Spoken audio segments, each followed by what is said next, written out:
오늘도 무사히 하루 보내셨습니까? 뉴스와이드 이상훈입니다. 공수처가 오늘도 오전부터 윤석열 대통령 강제 구인에 나섰지만 불발됐습니다. 어제는 윤 대통령의 병원 진료를 사전에 파악하지 못한 채 구치소로 갔다가 허탕을 쳤는데요. 이러다가 조사를 마치지도 못하고 그냥 검찰에 넘기는 거 아닐지 모르겠습니다. 자, 그리고 요즘 민주당 비명계의 발언들이 심상치 않습니다. 얼마 전에 임종석 전 대통령 비서실장이 이재명 한 사람만 바라봐서는 안 된다 이렇게 얘기를 했는데 이번엔 김부겸 전 총리가 총대를 매라면 맬 것이다 이렇게 얘기를 꺼내놨습니다. 자, 이런 주제들과 함께 저는 1분 뒤에 돌아오겠습니다.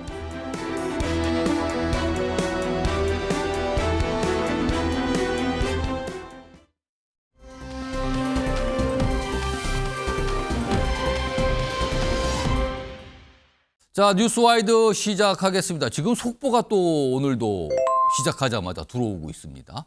자, 공수처. 오늘 대통령실과 관저에 대한 압수수색을 시도했는데요. 결국은 불발됐습니다. 결국 불발입니다. 다시 한번 말씀드리죠. 공수처가 대통령실 그리고 관저 압수수색했는데 불발됐고요. 자, 공수처 설명도 나왔네요. 대통령실 압수수색 불승인 그리고 관저는 집행 중지입니다. 앞서서 여러 차례 압수수색 시도를 했는데 이번에 또 불발이군요. 언제쯤 관철이 되는 걸까요? 다음 하나 더 보겠습니다. 자, 그리고요. 3차 강제구인. 그러니까 지금 구치소에 있는 윤석열 대통령에 대한 3차 강제구인 시도 역시 오늘 했어요. 이 역시 불발됐습니다. 다 불발입니다. 압수수색 불발, 강제구인 불발. 그리고 오늘 현장에서 가능하면 현장조사, 방문조사도 하려고 했으나 이건 역시 불발됐다는 얘기까지 지금 나오고 있는 상황입니다. 속보로 바로 전해드렸습니다.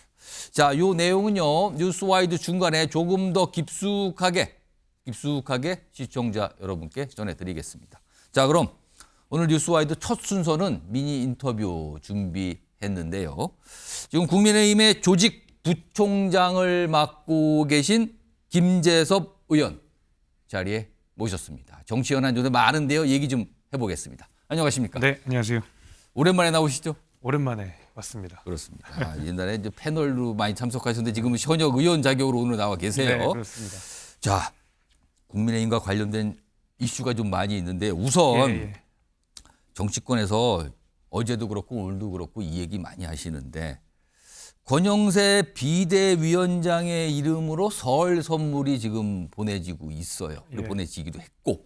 그런데 그 설 선물을 받은 인물들 보니까 일부 강성 우파 성향의 유튜버들한테 선물이 전달이 됐다. 그리고 이 선물을 받은 이 유튜버 중에 일부는 최근에 있었던 서부지법 난입 사태 그 현장에 있었던 인물도 포함됐다. 이렇게까지 알려지고 있는데 이 사안과 관련해서 지금 당 지도부에서 나온 말이요.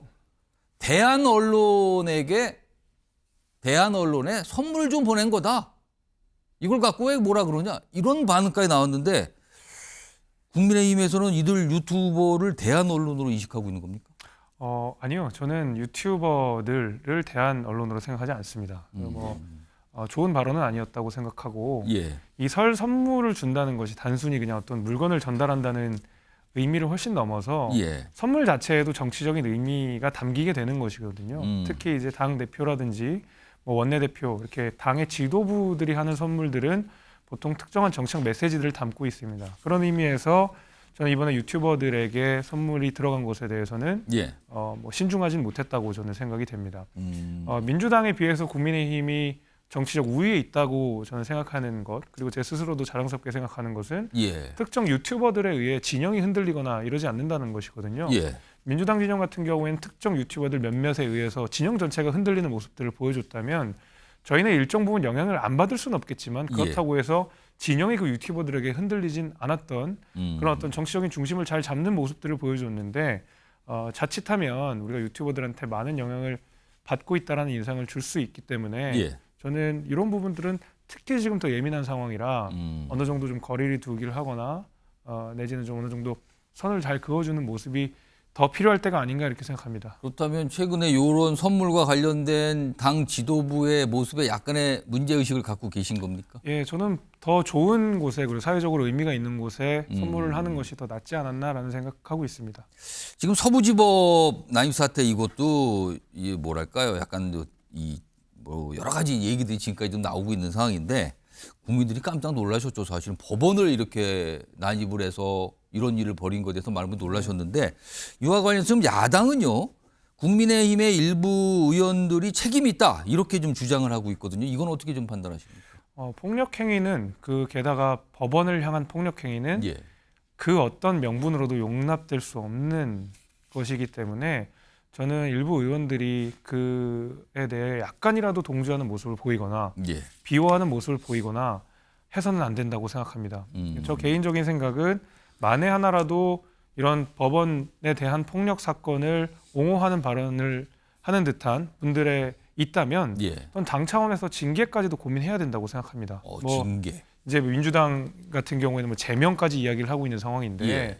제 생각에는 그 선출된 의원을 함부로 제명할 수는 없는 것이고요. 예. 국민들의 뜻이기 때문에 다만 당 윤리위라든지 아니면 당 어떤 징계위원회에서 이런 폭력 사태를 용인하거나 비호하는 듯한 인상을 주는 모든 발언과 행동에 대해서는 강력한 조치가 필요하지 않나 이렇게 생각합니다.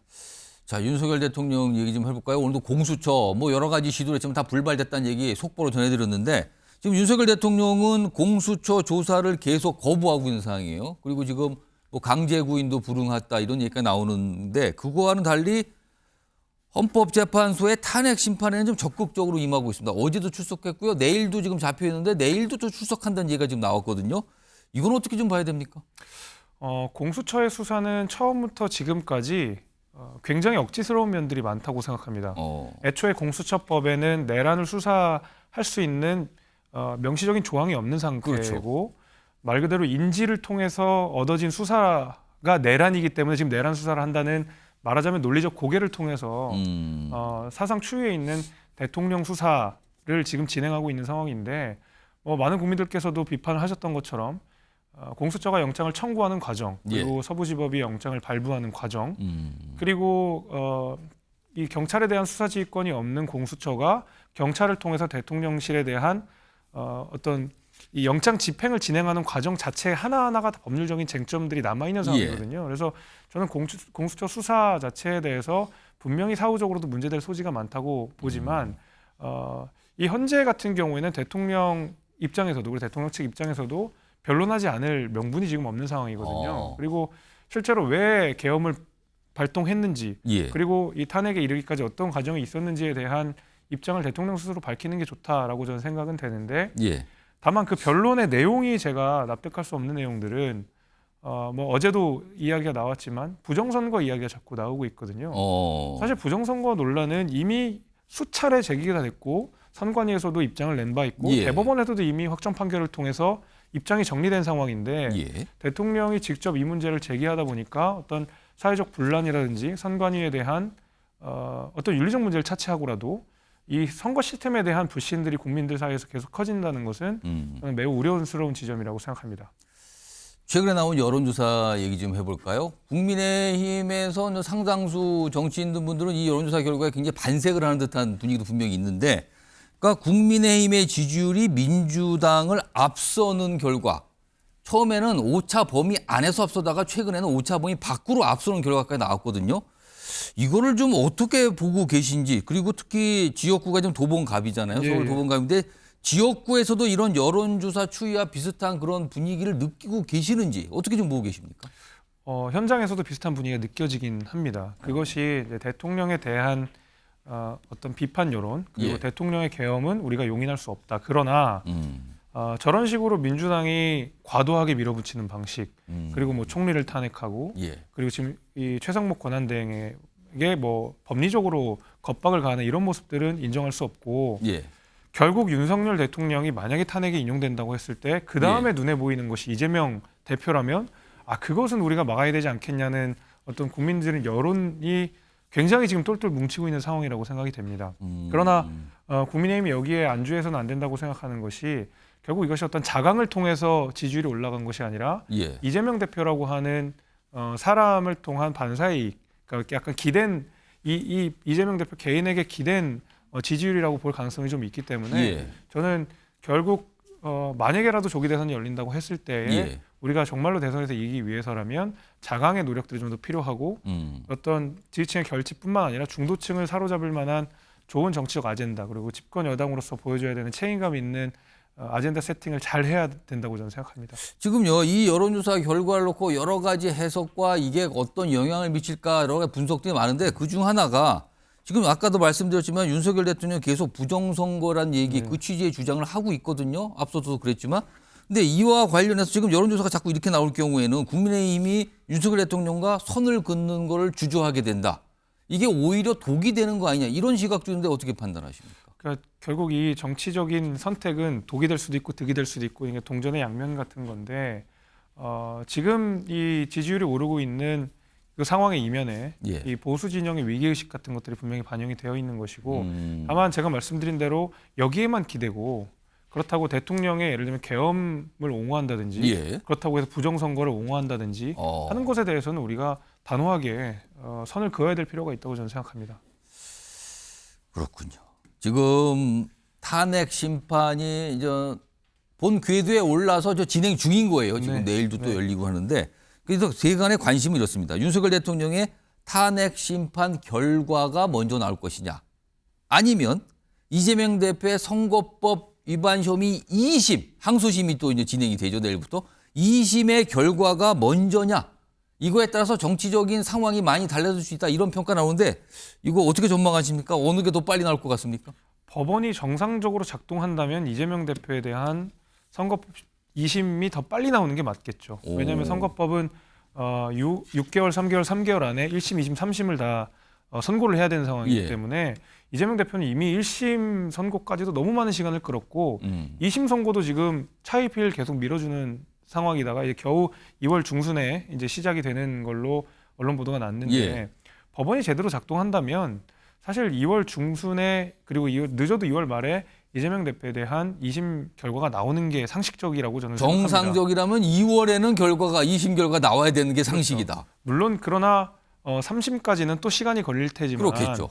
그러면 이제 만에 하나 이재명 대표에 대한 2심 결과가 유죄로 나오고 만약에 대통령 탄핵 심판이 인용된다면 조기 대선에 이재명 대표가 출마를 할 수 있게 돼 있는데 2심까지 사실관계가 확정돼서 유죄를 받은 이재명 대표에게 과연 국가 지도자로서의 자격을 줄 수 있는가라는 의문이 저는 분명히 남을 것이라고 보고요. 거기에 흔쾌히 동의할 수 있는 분은 글쎄요. 저는 민주당 진영 내에서도 그렇게 많을 거라고 생각하지는 않습니다. 2심 결과가 만약에 유죄라면 과연 얼마나 동의할 것인가 이건 의문이다 이런 말씀인데요. 지금 정치권에서 개헌 얘기가 조금씩 나오는데 특히 여권 정치인들이 이 개헌 얘기 요즘에 많이 꺼내놓고 있는데 김재섭 의원께서는 개헌이 필요하다고 보시는지 그렇다면 그 개헌은 어떤 내용이어야 하는지 어떻게 판단하십니까? 저는 개헌이 필요하다고 생각합니다. 우리가 벌써 이 육공화정이 시작된 지 거의 이제 40년 가까이 되고 체제가 이제 낡았다. 더 이상 이 대통령제 이 제왕적 대통령제 형태의 헌법이 유효하지 않다는 이야기들은 계속 모든 헌법학자들에게 나왔던 이야기고요. 그러나 그것이 뭐 내각제로 가느냐, 뭐 이원 집정부제로 가느냐 하는 것은 해답은 아니라고 생각합니다. 결국 이번 계엄 사태를 포함해서 육공화정 이후에 모든 대통령들이 사실 불우한 이 말하자면 끝을 맞이했던 것을 상기해 보면 결국 그 원인의 핵심은 제왕적 대통령제에서는 있다고 보거든요.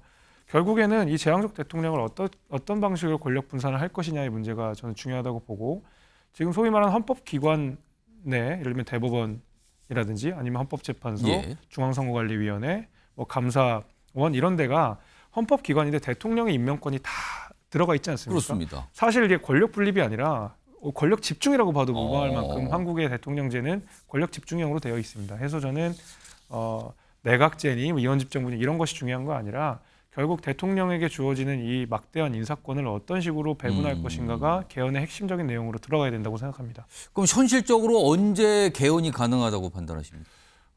개헌 논의는 사실 빠르면 빠를수록 좋은데 그리고 그 전에도 제가 대통령이 계엄 이후에 이 전국을 수습하겠다는 약속을 하고 개헌 논의를 좀 적극적으로 해줬으면 좋겠다라고 말씀드렸는데 그게 이제 사실상 무산된 상황이거든요. 그래서 앞으로 나온 후보들 대통령 만약에 조기 대선이 열린다면 대선 후보들이 개헌을 굉장히 중요한 아젠다를 가지고 이번 대선에 임해주고 임기가 시작되면 바로 그 논의가 저는 진행돼야 된다고 생각합니다. 그렇군요. 이 질문은 좀 마지막으로 드리겠습니다. 지난달에 이른바 이제 첫 번째 내란 특검법, 물론 이게 최종적으로 이제 폐기가 됐습니다만 그때 당시에는 김재섭 의원이 찬성을 했어요. 근데 지난 17일 국회가 이제 야당이 이제 또 올려서 통과시킨 이 두 번째 내란 특검법에는 반대를 했습니다. 그렇습니다. 입장이 조금 달라졌다고 보이는데 어떻게 차이가 있습니까? 그 1차 내란 특검법이 발의되고 국회 본회의에 통과될 때는 사실 국민의힘이 이 계엄 사태나 탄핵 사태에 대해서 사실 어떤 전향적인 모습들을 보여주지 못했었던 것이 사실입니다. 그러니까 탄핵에도 반대했고 일부는 계엄을 옹호하는 듯한 발언도 있었고요. 그 이후에 어떤 특검이나 어떤 뭐 수사에 대해서도 우리가 뭔가 철옹성을 쌓아놓고 어떤 것도 국민들한테 뭐 양해를 구하지 않는 그런 상황이었기 때문에 적어도 우리가 국민들한테 사죄를 하고 또 양해를 구하기 위해서는 이 정도의 전향적인 태도를 보여줘야 된다라고 생각해서 내란 특검법에 찬성을 했으나 2차 내란 특검법 같은 경우에 제가 반대를 하는 것이 이미 대통령이 구속이 되어 있고 그 계엄과 관련된 관계자들 거의 대부분 주요 관계자들이 다 구속이 되어 있습니다. 그렇습니다. 지금. 이 특검의 내용이 사실 이 관계자들, 그 구속돼 있는 분들 그리고 그분들의 혐의와 관련된 내용이면 같은 인물이나 같은 사건에 대해서는 어차피 수사를 못하는 거거든요. 기소를 못하는 거거든요. 그럼 이 특검 자체는 실익이 없는 특검이 돼버린 겁니다. 그럼 결국 남는 것은 국민의힘 전체에 대한 압수수색을 하겠다. 내지는 이번에도 한참 문제가 됐던 뭐 민주파 출소가 뭐 내란 선동을 하는 일반 국민들을 고발하는 이런 얘기처럼 카톡 뭐 계엄 논란 그렇습니다. 이렇게 붙었죠 이름이. 결국 국민의힘에 동조하는 일반인들을 대상으로도 특검이 될 가능성이 있는 법안이 되기 때문에 저는 이 법안 실익도 없거니와 잘못하면 국민의힘 내지는 보수 진영을 겁박할 수 있는 법이라고 생각해서 이번에는 반대를 했습니다. 요거 제가 아까 마지막 질문이라는데 방금 또 생각이 나서 하나 진짜 마지막 질문 하나 드릴게요. 앞서서 유튜버와 관련된 얘기, 그다음에 공수처나 뭐 헌법재판소 관련된 얘기, 근데 지지율 관련 얘기 여러 가지 현안 얘기를 하셨는데 지금 김재섭 의원께서 밝혀주신 이 의견이 당 주류의 의견, 주류의 생각과 좀 다르다고 판단하십니까? 뭐 외부적으로 나가는 메시지가 조금 결이 다를 수는 있을 테지만 문제의식이 크게 다르다고 생각하지는 않습니다. 이게 결국 이 계엄이 잘못됐다는 데에서 모두가 동의를 하고 있고요. 이 어지러운 국면을 극복해야 된다는 것에 대해서 동의를 하고 있고요. 얼마 전에 그 관저에 나가는 의원들과 관련해서 지도부가 선을 세게 한번 긋지 않았습니까? 그런 것처럼 사실은 소위 말하는 극우 세력 내지는 뭐 극우 유튜버들에 휩쓸리지 않을 정도로는 국민의힘 주류 내지는 지도부가 중심을 잘 잡고 있다고 저는 생각합니다. 알겠습니다. 오늘 말씀은 여기까지 듣도록 하겠습니다. 지금까지 국민의힘 김재섭 조직 부총장이었습니다.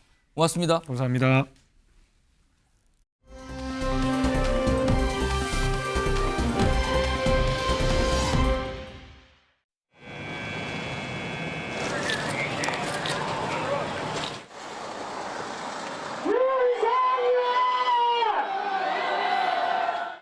네, 오늘 강제구인 시도하겠습니다. 지금 여러 가지 지금 구속영장 심사에 지금 소환에 불응하고 있어서 불가피하게 강제구인에 나서고 있습니다.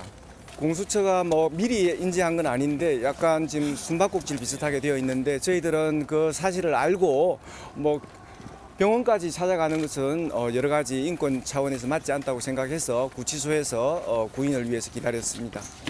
저희들은 일정 정도 그렇게 보고 있습니다. 어제 우리 수사진이 밤 9시까지 그 구인을 위해서 기다렸고 그다음에 또 그 시간 이후에 우리 구치소에 도착한 것으로 알고 있습니다. 그래서 그러한 점에 대해서는 매우 유감스럽게 생각합니다. 자, 오늘 오전에 공수처장, 오동훈 공수처장 출근하면서 여러 가지 질문 받고 설명을 좀 내놨어요. 그래서 공수처 한마디로 말씀드리면은 뭔가를 관철시키는 게 별로 없어요. 앞서서도 뉴스와이드 시작하면 속보 전해드렸잖아요. 압수수색 불발. 처음이 아니에요. 이거 몇 차례 됩니다. 그리고 윤석열 대통령에 대한 강제구인 불발. 현장 조사도 관철 안 됨. 다 불발입니다, 지금요. 자, 상황이 이런데요. 우선 뉴스와이드 방송 전에 좀 알려진 얘기가 있었습니다. 윤석열 대통령과 관련돼 있는데요. 지금 구치소 안에서 성경책 얘기가 좀 있습니다. 화면 좀 보겠습니다. 구치소에서 성경을 읽는 윤석열 대통령 이렇게 돼 있죠. 지금 김진홍 목사가 밝힌 내용이에요. 본인이 이런 내용을 좀 설명을 내놨는데 윤석열 대통령 비서관이 대통령이 옥중에서 성경을 읽길 원한다면서 성경책을 넣어달라고 부탁을 했다. 그래서 정성을 기울여서 그 책에다가 사인을 하고 성경 한 구절을 적어서 보냈다. 이렇게 돼 있습니다. 지금 세 분 나와 계신데요. 우선 김철영 경일대 특임교수 나오셨고요. 그리고 강성필 민주당 국민소통위 부위원장 그리고 안지성 변호사 자리하고 계십니다. 안녕하십니까? 안녕하십니까? 우선 김철영 교수님, 지금 구치소 안에서 이제 구금 상태인데 성경 읽기를 원하는 윤석열 대통령 왜일까요? 하필 성경 이거 어떤 의미일까요? 뭐 정말 순수한 신앙적 차원에서 아마 해석을 할 수 있을 것 같거든요. 근데 윤석열 대통령이 원래 기독교 신자셨나요? 가끔씩 그 여의도 순복음에 가셔서 기독교 행사에 참석하신 적은 여러 번 되시죠. 그렇기 때문에 아마 순수한 이제 신앙적 차원에서 보면 예. 아마 그 우리 그 좁은 구치소 방에서 아마 성경책을 읽으면서 소위 성경책에 나오는 주의 뜻대로 하옵소서, 주의 뜻대로 따르겠나이다. 예. 이런 부분이 있을 것 같고요. 조금 정치적 해석을 곁들이면 예. 저는 이제 무당 프레임과의 이제 단절을 의미한다고도 볼 수 있었거든요. 기억하시죠? 건진법사, 천공, 예. 명태균 게이트. 약간 다 공통점 약간 무속이 연상되는 무속이 상황이었죠. 연상되고 정권 초기부터 관저 이전할 때부터 그때 천공이라는 분이 등장하고 예. 여기에 무당이다, 미신이다, 주술적이다 이런 부분들이 계속 있었거든요. 사실은 계엄 사태와 관련된 전직 정보사령관 역시 또 무속 맞습니다. 이런 논란에 또 휩싸였잖아요. 그렇기 때문에 아마 지금 이제 개신교에 대해서 어떤 개신교적으로 돌아가게 되면 기독교적인 세계관에서는 이 무당의 자리가 할 데가 없거든요. 그렇기 때문에 저는 앞으로 무당과의 완전한 단절, 특히 야당에서 그동안 계속적으로 제기해왔던 무당 어떤 프레임과의 어떤 완전한 이제 단절을 의미하는 게 아닌가 이렇게 보고요.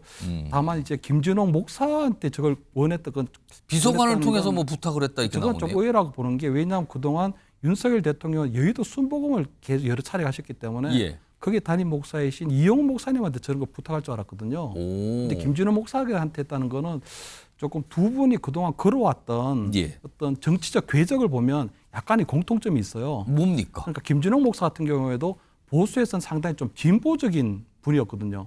아, 보수에서 진보적인. 그렇기 때문에 처음에는 굉장히 운동권 출신 인사들하고 굉장히 가깝게 지냈는데 어느 순간 그 운동권의 어떤 종북성, 그다음 주사파적인 어떤 종북 그런 부분 때문에 거기 이제 환멸을 느끼고 뉴라이트를 만들게 되거든요. 그때 보면 이재호 전 의원, 김문수 장관하고 교류하면서 새로운 이제 부분을 하게 됐는데 아마 그런 부분들이 결국은 윤석열 대통령도 보면은 예. 문재인 정부에서 어쨌든 검찰총장을 하고 지금은 거기서 아닌 보수 정당의 어떤 대선 주자가 돼서 이제 보수 정당을 하나 대표하는 대통령이 된 만큼 그런 부분에 있어서 상당한 그게 있었지 않았을까. 그래서 결국은 아마 이번 뭐 비상계엄을 선포하는 과정에서도 반국가 세력, 뭐 이 국가 전복 세력 이런 부분을 얘기했는데 그런 부분에 있어서 김진호 목사도 여전히 종북 정당 또는 주사파 이런 부분을 얘기해왔기 때문에 예. 아마 그런 부분에 있었던 공통점이 있지는 않았을까. 그것 때문에 아마 김진호 목사에게 성경책을 좀 정중하게 부탁한 게 아닐까. 이렇게는 조금 뭐 판단됩니다. 뭐 설명이 정확하게 나오지 않습니다만 김철영 교수님 말씀 들어보니까 나름대로 여러 가지 의미가 지금 이 성경책을 부탁했다는 거에 깔려 있는 게 아닌가 생각이 드네요. 그렇게요. 이런 상황에서 방금 전에 봤던 이 화면, 그림 다시 한번 불러올까요? 성경책 얘기가 좀 나왔었는데 그 아래쪽에 또 내용이 있어요. 지금 어제 윤석열 대통령의 일정이거든요. 어제 서울구치소에서 나와서 헌법재판소 3차 변론에 출석했죠. 그래서 여기서 1시간 한 40분 정도 시간이 지나갔어요. 그리고 나서 많은 분들은 바로 구치소로 가는가 했는데 그게 아니었거든요. 안과 진료를 위해 국군 서울지구병원으로 갔다. 이렇게 알려졌어요. 병원행이었어요. 그리고 다시 그러니까 저녁이나 밤 9시쯤에 서울구치소로 복귀했어요. 이런 일정이 어제 있었습니다. 자, 이런 상황인데요. 요거를 시청자 여러분께서 잘 보시고요. 다음 화면 보겠습니다. 공수처 관련돼 있습니다. 공수처. 제목이 이렇죠. 이딴 강제구인 불발의 조사 난항입니다. 그제, 어제, 오늘까지 3차례 강제구인 시도했는데 다 불발됐습니다. 특히 어제는요. 방금 전에 윤석열 대통령 병원 갔다 왔다 그랬죠. 어제는 윤석열 대통령 병원으로 가는 것조차 파악이 사전에 안 됐다 그러죠. 구치소에 가서야 아마 알았다는 걸로 알고 있어요. 그러니까 구치소 대기하다가 결국은 철수했어요. 뭐 강제구이나 뭐 현장조사 이런 거 다 못하고요. 그리고 어제 공문을 구치소에 보냈답니다. 구치소 내 조사실을 설치해달라. 이건 현장 조사를 하겠다는 의도겠죠. 그래서 뭐 조사실 설치됐다는 얘기도 나오는데 이렇게 요청했는데 결국은 오늘도 뭐 강제구인도 안 됐고요. 현장 조사 안 된 상태로 그냥 지나갔습니다. 강성필 부위원장? 네. 어떻게 보면 공수처 연일 빈손 수사입니다. 지금 상황이. 한 번은 그렇다 쳐도요. 이게 벌써 강제구인 불발이 3번째입니다. 그리고 게다가 오늘은 대통령실하고 관저 압수수색도 역시 또 불발됐어요. 이렇게 되면은 공수처의 능력에 대한 의문이 든다라고 많은 분들이 말씀하시지 않을까요? 그러니까 이제 첫 번째로 사실 우리가 이 문명사회 법치국가에서 윤석열 대통령이 수사기관에 수사에 불응을 했고 그러니까 그나마 협의라도 나섰으면 괜찮았는데 아예 불응을 한 겁니다. 무시한 겁니다. 그러니까 체포영장이 나왔고 또 체포영장 뒤에 구속영장까지 나왔잖아요. 여기까지는 공수처와 경찰의 어떤 윤석열 대통령을 체포, 구속하는 행동에 저는 명백히 정당했다고 판단을 합니다. 하지만 이제 대통령이 구속까지 돼버렸으면 이쯤에서는 수사의 실효성에 대해서 조금 고민을 해봐야 된다라고 생각을 합니다. 왜냐하면 이거 국민 여론을 무시할 수가 없는 것이거든요. 그러니까 이제는 윤석열 대통령께서 어차피 수사기관에 불응하고 묵비권 행사하실 거잖아요. 그렇기 때문에 사실 저는 이것을 빨리 검찰에 이첩하는 것이 어떨까 그런 생각도 좀 해봅니다. 왜냐하면 그리고 이제 동시에 윤석열 대통령도 계속해서 수사기관에 대해서 불법 이런 얘기만 하지 마시고 이제 충분히 그렇게 불법이다 정당성이 없다라고 주장을 하셨으니까 이제는 조금 절차에 좀 협의하는 모습. 그러니까 그 협의라는 것이 굳이 공수처까지 가지 않고 이 구치소 내에도 조사할 수 있는 공간이 있습니다. 그러니까 구치소에 있는 재소자들도 추가건이 뜨게 되면 수사기관에서 와가지고 경찰이나 검찰에서 방문 조사를 많이 해요. 그러니까 윤석열 대통령도 이런 좀 과정으로 좀 합의를 보는 게 어떨까라고 생각을 하고 저는 사실 이 구치소에 입소를 하게 되면 모든 재소자들이 이 건강 검진을 받습니다. 치아 검사, 혈액 검사, 소변 검사, 간단한 엑스레이 그리고 본인의 지병이 있으면 또 외부 병원까지도 갈 수가 있습니다. 그러니까 대통령으로서의 특혜가 아니에요. 근데 이제 대통령이다 보니까 아무래도 구치소의 의무진이 열악하니까 예우 차원에서 저는 이제 밖에 있는 병원을 간 것이고 또 약을 받을 때는 본인에게 진료를 한번 받은 경력이 있는 의사에게만 또 받을 수가 있습니다. 그러니까 이런 것들을 사실 공수처에서 검사, 변호사, 판사 이런 분들이 저는 기본적으로 좀 파악을 하고 계셨어야 되는데 그러게요. 그거를 사전에 몰랐다. 이런 실무 부분에서 조금 아쉬운 면이 있다. 이런 것 때문에 공수처에 대한 능력에 대해서 사람들이 많이 부정적인 시선을 바라보는 것이거든요. 근데 저는 공수처 마음도 이해해요. 아니, 자기들을 자꾸 불법이라고 해버리니까 그들 입장에서는 여기서 물러서면 정말 불법인 것을 인정하는 그런 입장이 될 수도 있는 거거든요. 그래서 이제 이렇게 격도로 하는 것 같은데 저는 이쯤에서는 이제 협의하고 이 비상계엄 이후의 일을 조금 우리 사회가 하나씩 마무리하는 모습을 보여야지 이렇게 계속 벌리는 것은 저는 좀 적절하지 않다 그렇게 봅니다. 안희성 변호사, 지금 공수처는 어떻게 하든 조사를 하겠다 이런 의지를 보이고 있어. 오늘도 공수처에 그런 의지 보였는데 결국 또 불발이에요. 지금 이 윤석열 대통령의 공수처 출석 거부, 조사 거부에 대응할 수 있는 게 강제 구인 말고는 없는 겁니까? 방법이 없는 겁니까 지금? 뭐 결론부터 말씀드리자면은 강제 구인 외에는 없습니다. 그리고 그 강제 구인마저도 사실은 어떤 법령에 근거한 것이 아니라 오래전의 판례입니다. 한 10여 년 전의 판례로 기억을 하는데 그 뭐 국가보안법 사건에서 어떤 대법원 판례가 나온 적이 있습니다. 그래서 구속영장의 효력에 의해서 이제 구인해서 조사를 받게 할 수 있다라는 취지의 대법원 판례가 나온 적이 있는데 사실 그와 같은 대법원 판례 취지가 현재도 유효한지는 뭐 여러 차례 좀 검증이 될 필요가 있고요. 그렇기 때문에 어쨌든 구인 자체가 좀 적법하냐 여부도 계속 문제가 남는 상황에서 지금 윤석열 대통령 측은 수사권이 없다라는 취지로 지금 주장을 하고 있고 그 주장을 계속하고 있어요. 그렇게 이루어진 모든 수사가 다 위법 수사고 그에 인해서 체증된 모든 증거가 위법 수집 증거다라는 논리를 결국에는 재판에 가서도 필 것이거든요.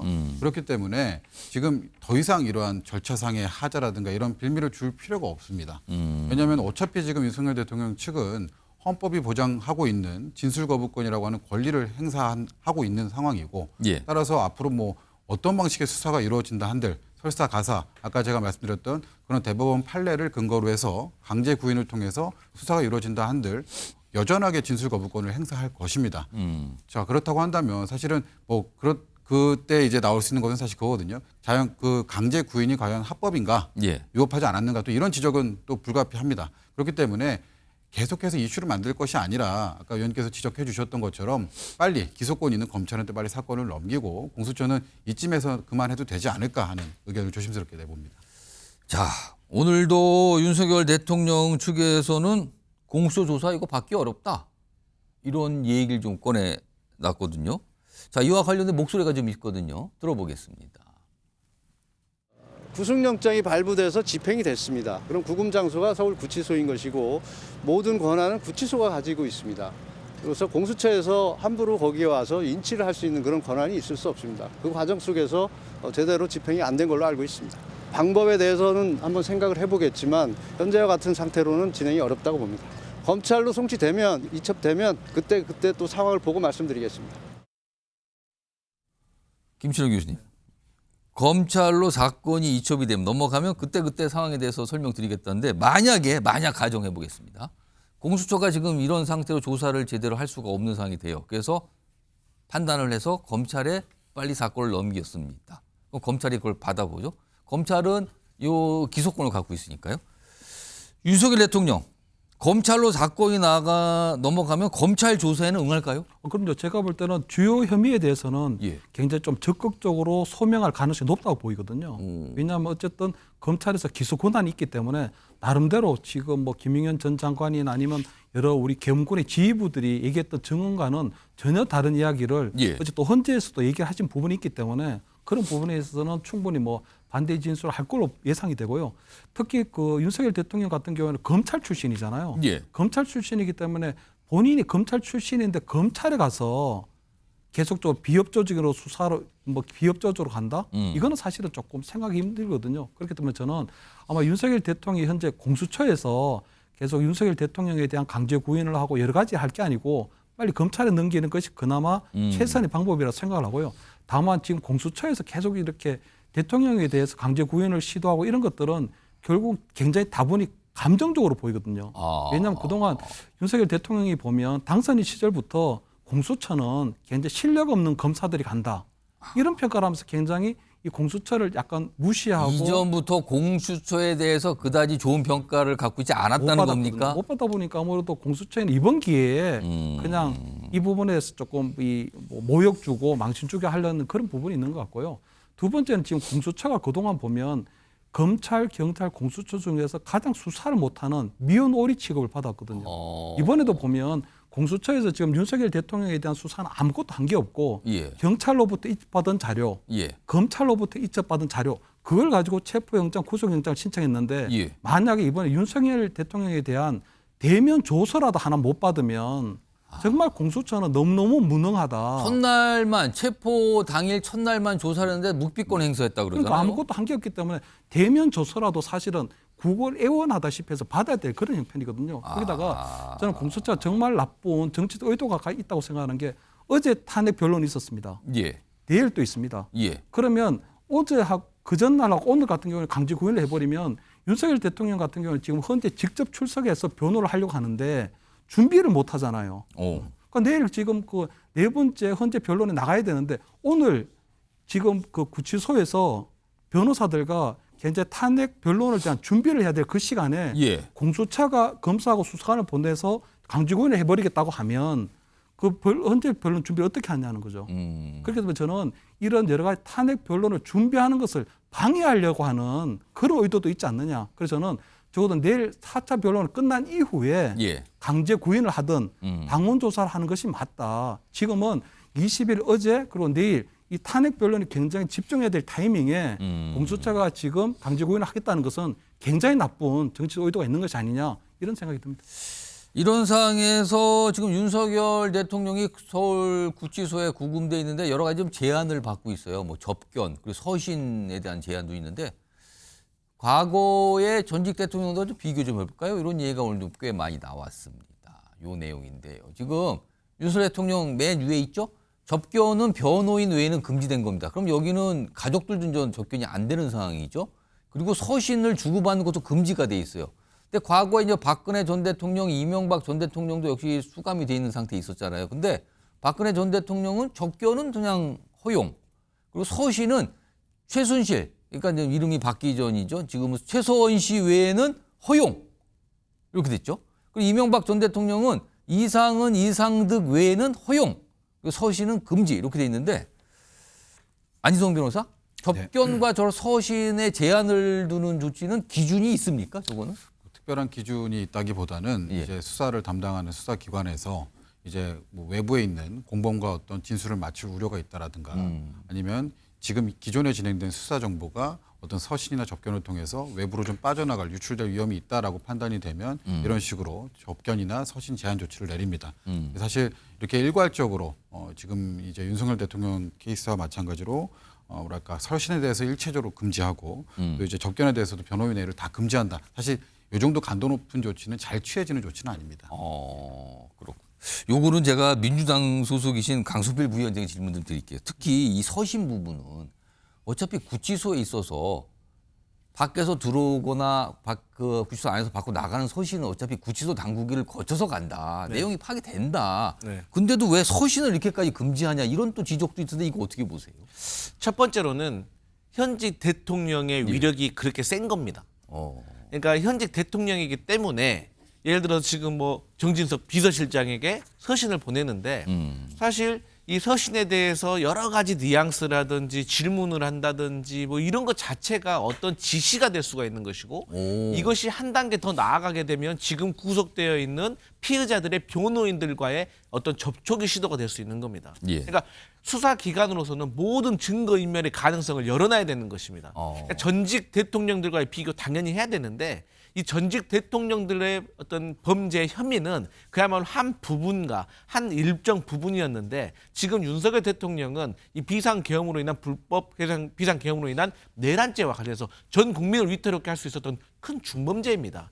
그리고 이제 제 개인적인 생각의 두 번째 이유인데 두 번째 이유는 윤석열 대통령이 제가 앞서 말씀드렸지만 계속해서 공수처를 향해서 불법이라고 하니까 수사기관도 사실 화가 날 거 아닙니까?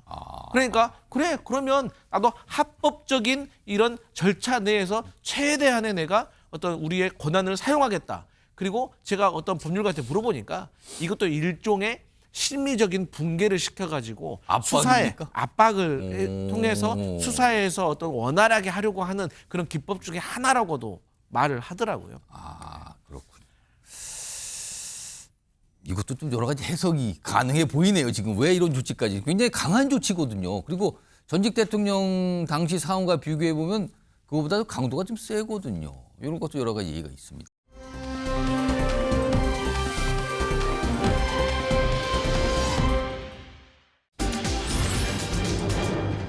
준 적 없다, 시킨 적 없다, 시킨 적 없다.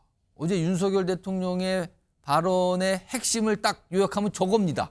뭔가를 건네서 준 적 없다, 시킨 적 없다. 다 부인을 했거든요. 어제 헌법재판소에 출석해서요. 자, 정리 좀 해보죠. 지금 어느 정도 쟁점이 가다듬어진 것 같습니다. 크게 보면 세 가지죠. 이거에 대해서 아마 헌법재판소가 판단을 할 거예요. 이제 앞으로.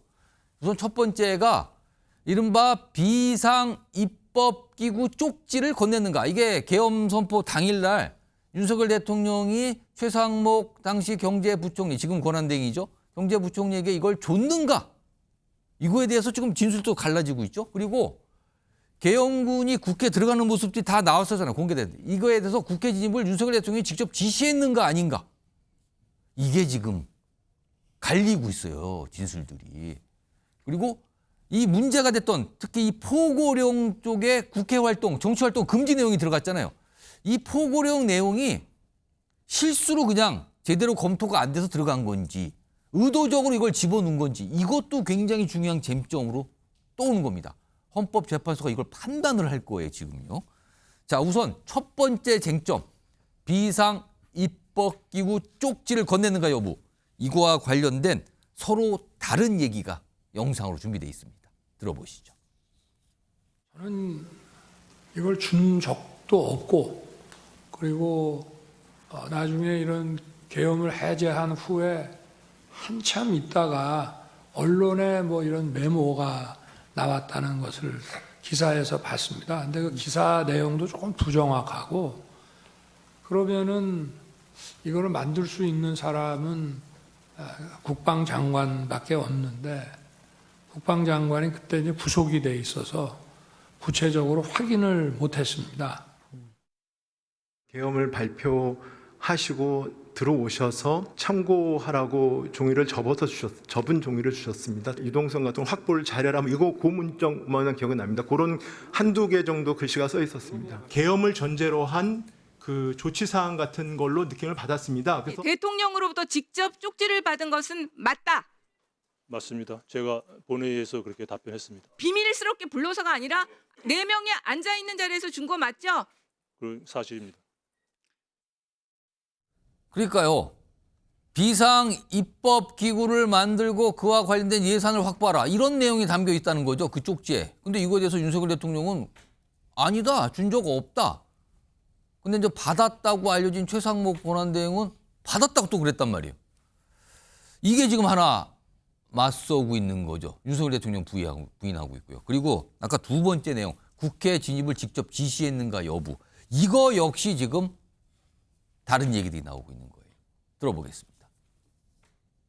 모인 국회의원들을 끌어내라고 지시한 적이 있으십니까? 없습니다. 네.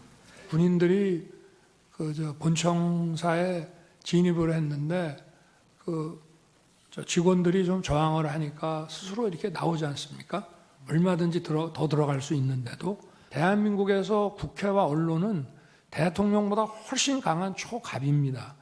만약에 제가 무리를 해서 계엄 해제 요구 의결을 못하게 한다 해서 국회가 아니라 다른 장소에서도 할 수 있고. 대통령께서 비화폰으로 제게 직접 전화를 하셨습니다. 의결 정족수가 아직 다 안 채워진 것 같다. 빨리 문을 부수고 들어가서 안에 있는 인원들을 끄집어내라. 전화를 받으니까 강한 어투라서 말씀드리기가 좀 어렵습니다만 하여튼 이번에 다 잡아들여서 싹 다 정리해라라고 말씀하셨습니다. 몇 명 정도 체포하라 했죠? 예, 14명 정도로 기억합니다. 여인영 간첩사령관으로부터 체포 대상자 명단을 받아보는 순간에 아 이게 뭐가 잘못됐구나라고. 자, 두 가지 쟁점이 된 내용. 헌법재판소가 향후 이제 판단을 해야 될 내용. 이걸 좀 영상까지 전해드렸는데 강성필 부위원장 이거 네. 어떻게 봐야 되는 겁니까? 저는 우리 MBN이 잘 이 쟁점을 잘 정리를 하셨는데 네. 이 쟁점 사항을 딱 보니까 아 헌법재판소에서는 이미 결론이 났구나.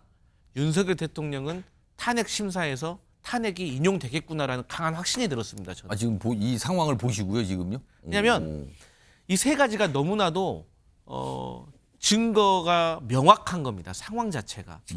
그렇기 때문에 너무나도 결론이 또 빨리 나겠구나라는 생각이 들더라고요. 자, 근데 그중에 제일 중요한 게 비상 입법 기구와 관련된 설치를 하려고 해놓은 쪽지 이거 있지 않습니까? 예. 이거는 왜 중요하냐? 합법적인 계엄 상황이었다고 하더라도 입법부를 해산시켰다는 것은 불법입니다. 그러니까 다른 건 말할 필요도 없고 이것은 입법부는 어떠한 상황에서도 해산을 시킬 수가 없다는 거죠. 예. 그렇기 때문에 이게 중요한 것이고 윤석열 대통령이 여기서도 상당히 조금 오류를 범한 게 본인이 그 쪽지를 본인이 썼는지 김용현 전 장관이 썼는지 기억이 안 난다고 하셨어요. 그렇습니다. 그런데 본인이 쪽지를 안 줬다는 건 확신을 하는 거예요. 아니 어떻게 누가 썼는지 기억도 안 나는데 줬는지 안 줬는지는 확신할 수가 있습니까? 시간상 가까운 일인데. 그렇기 때문에 아 이래서 거짓은 드러날 수밖에 없는 것이구나라고 생각을 하고 또 계엄군이 국회 진입을 했던 거와 관련해 가지고 일전에 1차 변론기일에서도 정영식 재판관이 윤석열 대통령 측 변호인에게 물어봅니다. 아니 비상계엄을 선포한 이유가 야당의 망국적인 행태를 알리기 위함이다. 그런데 그게 국회에 군병력을 진입시킨 거하고는 무슨 상관관계가 있습니까? 라고 물어봅니다. 그러니까 변호인들이 답변을 못해요. 왜? 이거 온 국민이 봤잖아요. 예. 질서유지라고 했는데 질서유지하는데 뭐 야구방망이 들고 총 들고 도끼 들고 들어가겠습니까? 말이 안 맞잖아요. 창문 깨고 들어갑니까? 말이 안 맞잖아요. 그리고 또 포고령의 내용도 이게 이제 중요한 거죠. 이거 김용현 전 장관이 과거 예문을 잘못 뺏겼다라고 했잖아요. 예. 여기서부터 저는 김용현 장관의 재수의 딜레마도 시작된다고 봤습니다. 왜? 아니 본인에게 책임을 떠넘기는 것도 모자라 가지고 그래도 육사에서 수사까지 했던 김용현 장관을 바보로 만든 거예요. 과거 예문에 전공의 처단 없잖아요. 지방후에 그런 거 없잖아요. 지방자치가 95년도에 시작됐는데. 그렇기 때문에 저는 이 명백한 세 가지에 대해서 헌법재판소가 빨리빨리 이 증거를 확인해가지고 이 재판을 끝내려고 하는 것 같구나 그런 생각을 받았습니다. 김천호 교수님, 특히 이제 비상입법기구 쪽지 이거 관련해서 뭐 윤석열 대통령 측에서 그동안 나온 설명을 보면 비상입법기구가 무슨 국회를 대체하려는 거 이런 것도 그런 의도도 아니다. 그리고 뭐가 실행이 된 것도 없다. 또 이렇게 또 얘기한단 말이에요. 그렇습니다. 그러니까 저는 지금 어제 헌재 나와서 윤석열 대통령이 어쨌든 본인이 이 비상계엄에 대한 모든 사항을 제일 잘 알거든요. 그렇기 때문에 그냥 변호인에게 맡기지 않고 직접 아마 변론에 나선 부분은 본인이 아마 적극적으로 소명하겠다는 것 같은데 예. 저는 우리 뭐 야당이라든가 우리 쪽에서 나오는 것처럼 일방적인 거짓말로 매도해서는 안 된다. 왜냐하면 그동안 보면 윤석열 대통령이 어제 나와서 총괄적인 해명을 하기 전에 보면 우리 그 비상계엄 선포 당시에 그때 심의할 당시에 참석했던 국무위원들의 일방적인 진술들만 있었거든요. 거기다가 국회에 진입했던 우리 뭐 특수전 사령관이나 수방 사령관 이런 분들의 일방적인 진술만 있었는데 이제는 윤석열 대통령이 그 부분에 대해서는 아니다라고 얘기하고 있기 때문에 구체적인 물증이 나오지 않는 이상 앞으로는 그런 부분에 있어서는 누가 참인지 누가 거짓말인지는 이제 하나하나 따져봐야 되는 거거든요. 이제 사실이 혼재가 된 겁니다. 그렇기 때문에 아마 내일 아마 김용현 장관이 전 장관이 아마 헌법재판소에 증인으로 출석한다고 그러면 하죠. 이제 서로 대질 신문을 통해서 확인할 수도 있는 부분이고 비상 입법 기구에 대한 쪽지 부분도 결국 최상목 대행이 헌재에서 증인으로 채택하면 할 수 있는 부분이 있는 거거든요. 따질 수 있는 부분인데 저는 단지 이제 이 부분에서 좀 중요한 부분은 그동안 뭐 특수전 사령관이나 수방 사령관들이 우리 검찰 조사를 받기 전에 민주당 김병주 의원의 유튜브에 나섰어요. 그래서 계엄 선포에 대한 여러 가지 이야기를 하면서 막 울고 불고 이랬었거든요. 그때 보면 저는 그때도 진술이 어떻게 보면 검찰 조사 이전에 이루어졌는 부분이 있기 때문에 여러 가지 증언에 이런 부분들이 오염됐을 가능성도 있다. 그렇기 때문에 지금부터 아마 이때까지 어떤 일방적인 진술에만 어떤 여론이 이끌려왔다면 앞으로 지금 윤석열 대통령이 그 부분에 대해서는 부인을 했고 부정을 했기 때문에 어느 것이 참인지 거짓인지는 구체적 물증을 가지고 하나하나 이제는 따져가 볼 필요가 있다. 이런 생각이 듭니다. 아마 관련 인물들이 증인으로 출석할 가능성도 있어요. 지금 헌재 재판에요. 이런 가운데 아까 세 가지 쟁점이었죠. 비상입법기구 쪽지 관련된 거 그리고 국회 진입 지시했는가 여부 그리고 하나가 포고령 얘기였는데 이게 실수로 작성된 것이냐 뭔가 들어간 게 국회 그러니까 이 정치활동 금지 국회 관련된 내용이 아니면 어떤 의도를 가진 거냐 뭐 이런 걸 또 따져본다는 거잖아요.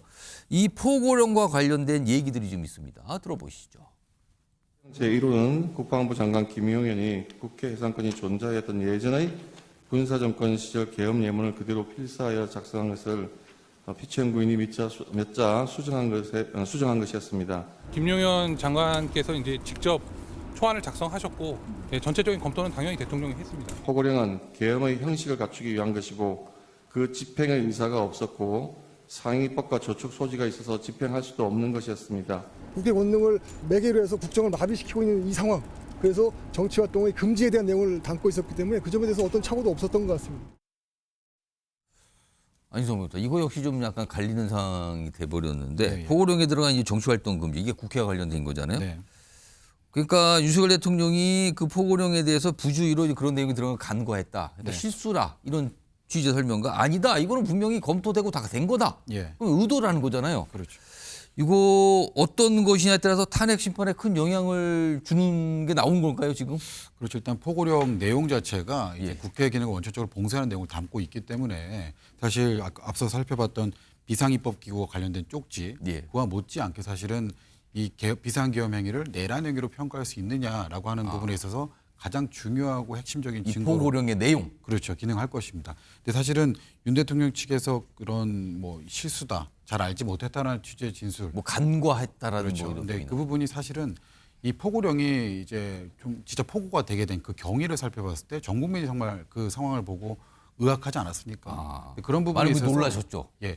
사실 그 정도로 이게 어떤 뭐 그냥 내부 문건에 불과하고 그런 정도라면은 정말로 못 봤을 수 있다라는 변소가 일응은 먹힐 수 있습니다. 근데 그런 부분이 아니라 사실은 계엄 이후에, 계엄 직후에 계엄의 어떤 뭐 형식적인 요건이라고 말할 수도 있지만 계엄의 당연 필수 불가결하게 당연하게 수반될 수 있는 포고령, 그 부분을 사실은 그 뭐 잘 몰랐다라고 하는 변소 자체는 사실상은 그 주장 자체만 보기에는 조금은 조악하다라고 말씀드릴 수 있고요. 그와 또 한편으로는 또 이제 김용현 전 장관의 증언과 지금 계속해서 상반되는 결과를 보이고 있는데, 김용현 전 장관의 증언을 살펴보게 되면 직접 경험하지 않고서는 허위로 전했다고 보기에는 좀 어려울 정도로 생생하게 증언을 하고 있습니다. 물론 뭐 변호를 통해서 나온 것도 있고 김용현 전 장관의 직접 진술을 통해서 나온 것도 있지만, 가령 뭐 포고령 작성 과정에서 대통령이 법령을 살펴봤다라든가 이런 구체적인 증언이 나오고 있거든요. 근데 그런 구체적인 증언에 대해서 가령 A다라고 주장하는 것에 대해서 윤 대통령 측은 A가 아니라 B다라고 적극적인 반박을 해야 됩니다. 근데 그런 정도가 아니라 단순히 아니다, 그런 기억이 없다라는 정도로 사실 부인하는 정도에 그친다면 그 진술의 신빙성을 판단함에 있어서 당연히 생생한 증언을 하고 있는 김용현 전 장관 측의 진술에 조금 더 무게감을 줄 수밖에 없지 않나, 그렇게 판단을 하고 있습니다. 자, 그리고 지금 이게 또 하나 이 얘기가 좀 많이 나오고 있는 게 부정선거에 대한 주장이거든요. 부정선거. 근데 윤석열 대통령 어제 헌법재판소에서는 뭐 음모론이 아니고 뭐 팩트 확인 차원이다 이런 취지 설명했는데, 앞서서 대국민 담화 여러 차례 하고 입장도 여러 차례 냈는데 그거와는 어제 발언이 좀 내용이 살짝 다릅니다. 영상으로 좀 비교 좀 해봤습니다. 들어보시죠. 민주주의의 핵심인 선거를 관리하는 전산 시스템이 이렇게 엉터리인데 어떻게 국민들이 선거 결과를 신뢰할 수 있겠습니까? 선관위도 국정원의 보안 점검 과정에 입회하여 지켜보았지만 자신들이 직접 데이터를 조작한 일이 없다는 변명만 되풀이할 뿐이었습니다. 부정선거 의혹이 음모론이라고 하시고 계엄을 정당화하기 위한 거라고 사후에 만든 논리라고 하셨는데, 이미 계엄을 선포하기 전에 이런 여러 가지 어떤 선거의 공정성에 대한 신뢰에 좀 의문이 드는 것들이 많이 있었고, 선거가 전부 부정이어서 믿을 수 없다 하는 그런 음모론을 제기하는 것이 아니라 팩트를 확인하자는 그런 차원이었다는 점을 이해해 주시기 바랍니다. 약간 미묘하게 또 다른데요. 약간의 그 말하는 취지나 분위기가. 화면으로 좀 정리해 보겠습니다. 지난 15일 국민께 드리는 글 보면 부정선거 증거가 너무 많다. 엄청난 가짜 투표지 뭐 발견되다. 뭐 부정선거 증거 많다. 이런 얘기인데, 어제는 음모론, 부정선거 음모론 제의가 아니라 사실, 그러니까 팩트를 확인하자는 차원이다. 이렇게 좀 얘기를 했어요. 강성필 부위원장은 어떻게 보세요? 그러니까 윤석열 대통령이 지금 어떤 상황이냐면요. 본인이 뱉은 말에 대해서 본인이 해명을 하지 않으면 유죄가 인정되는 상황인 거예요. 그러니까 앞서서도 담화문에서도 계속해서 부정선거 의혹에 대해서 말을 하잖아요. 그런데 제가 재밌는 자료를 하나 찾아봤는데, 대선 당시에 윤석열 대통령이 사전선거 첫날 사전선거 투표를 독려하면서 9가지 이유로 사전선거와 관련해가지고 국민의힘이 팩트체크를 했는데 아무런 문제 없으니까 투표 많이 하셔라. 이렇게 얘기를 했어요. 그리고 21대 총선 2020년에요. 126건, 2024년 22대 총선 때 34건, 본인이 당선된 대선에서 11건의 부정선거 관련된 의혹이 제기돼서 경찰이 수사하고 재판을 받았는데요. 다 무혐의입니다. 그래서 국민의힘 안에서도 이러한 프레임에 대해서 정말로 답답해하고 있어요. 그건 왜 이런 일이 일어나냐. 그야말로 윤석열 대통령이 검사만 하시니까 모든 걸 좀 부정적으로 의심스럽게 바라보는 상황에서 본인이 정치를 별로 쳐보이다 보니까 이 선거와 관련된 투표와 개표 업무를 전혀 모르니까 그러는 거예요. 이거 한 번만이라도 참여를 해보면 우리 대한민국의 선거와 투표 개표의 과정이 이렇게 돼서 이거 걱정할 필요가 없겠구나는 충분히 이해할 수가 있는데 그러니까 이 MBN 같은 경론지를 봐야지 자꾸 이상한 유튜브를 보시니까 이런 생각이 경도되는 것이 아닌가 걱정스럽습니다. 그렇군요. 갑자기 또 MBN을 언급하셨군요. 김철원 교수님 어떻게 들으셨어요? 어쨌든 뭐 가짜 투표지가 굉장히 많다. 어떤 부정선거의 증거가 많다고 했는데 아마 윤석열 대통령 입장에서 볼 때는 구체적 물증을 제시하지 못했거든요. 결국은 윤석열 대통령의 심증밖에 없는 것 같아요. 현재는 보니까. 그렇기 때문에 아마 본인이 심증밖에 없었기 때문에 결국은 본인이 올해 어떤 검사 생활에서 온 어떤 촉으로 볼 때는 부정선거에 대한 의심이나 이런 것들이 상당한데 그것을 확인하려면 결국 어떤 압수라든가 수색을 해야 되는 그런 상황이잖아요. 그런데 결국 중앙선거관리위원회 위원장도 판사 법관 출신이고 지방에 있는 우리 선거관리위원회 위원장들도 다 지역에 있는 판사 출신이다 보니 그 부분들이 되지 않아서 결국 본인이 얘기하는 것은 결국은 비상계엄이라는 비상조치를 통해서 부정선거를 조금 확인하려고 했던 그런 상황이다. 이런 부분을 해명하고 있는 것 같고요.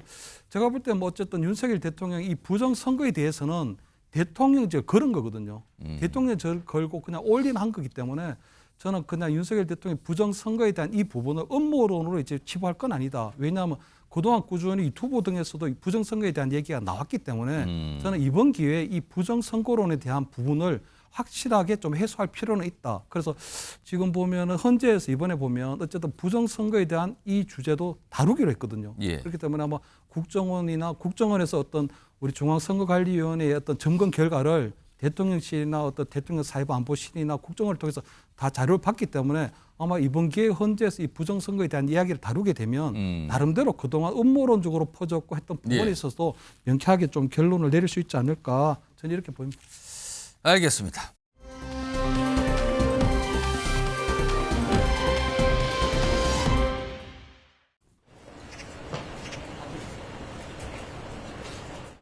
헌재가 당당하다면은 우리의 면담 요구에 대해서 거부할 이유가 없다고 생각합니다.